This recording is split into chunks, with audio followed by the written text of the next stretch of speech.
Na, ką galiu pasakyti tiesą pasakius, apie tai, kaip jautėsi vaikas, turbūt reikėtų paklausti buvusių mokinių, kurie čia mokėsi, kurie baigė tas pradinės klases. Aš žinau, kas buvo gerai tėvams. Mes, palikdami čia savo vaikus, visą laiką jautėmės saugus. Mes žinom, kad vaikai saugus, kad jais bus pasirūpinta, kad jis nuoširdžiai rūpinsis, neformaliai, nepastums tenai, bet čia viskas padaryta taip, kad jaustųsi vaikas gerai. Čia neformali meilė, čia sienos prisikėlusios rūpesčio ir gėrio. Ir tai suaugęs žmogus, vaikas to nesupranta, vaikas gerai jis tam gyvena, kai jis prisitaiko, o suaugę žmonės tai pajunta iš karto. Nėra veidmainystės, nėra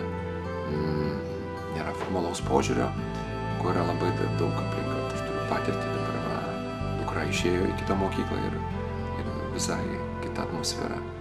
Ir to labai trūksta to, kas čia buvo. Aš manau, kad tą pavyzdį reikėtų kaip nors bandyti diegti visose kitose Lietuvos mokyklose ir ne tik pradinės. Kas labai patiko? Patiko šventės, gerai organizuotos, visą laiką direktorės dėka, čia tose šventėse visi tėvai darbinti būdavo.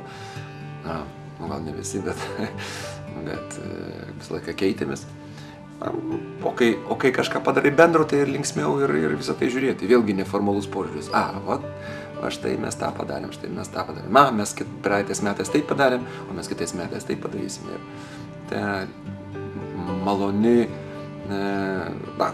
konkurencija tokia, sakysim, lengva, jinai labai gerai veikia. Aš manau, kad tokios mokyklos Lietuva turėtų būti visus. Na, o kai geri santykiai užsimezga, jų nesinori nutraukti ir mūsų bendravimas ir tęsiasi ir